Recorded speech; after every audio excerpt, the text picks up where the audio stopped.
The National Academy of Sciences seconded the Condon report by saying that 90% of the sightings could be easily explained as mistaken glimpses of earthly aircraft, weather balloons, space hardware, and satellites from our own Earth missions, and an accumulation of gases, heat, lightning, and other natural phenomena.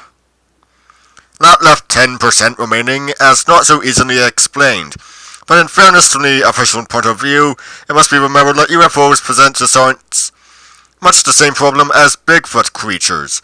They have consistently refrained from leaving hard evidence behind them.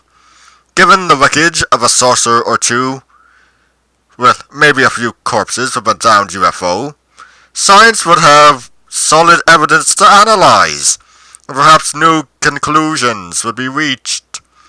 It is difficult to give credence to the popular theory that government and scientific bogeymen deliberately suppress all evidence of extraterrestrial visitors, if only because in a nation filled with good investigative reporters and curious scientists, not to mention the unknown quantity of international spies, it has proved difficult to suppress anything the government would just as soon not become public.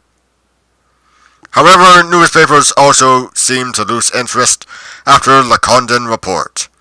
UFO sightings became a topic not worth covering.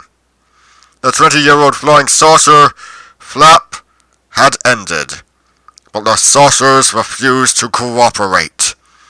Reports dropped off for a while, perhaps because the inevitable nut element in the population, which had been seeing extraterrestrial beings every time a cloud sailed overhead, crawled back into the woodwork.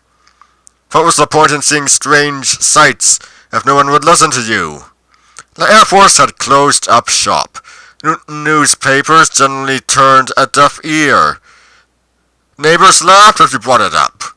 But the solid citizens who were convinced they'd seen something were still disturbed.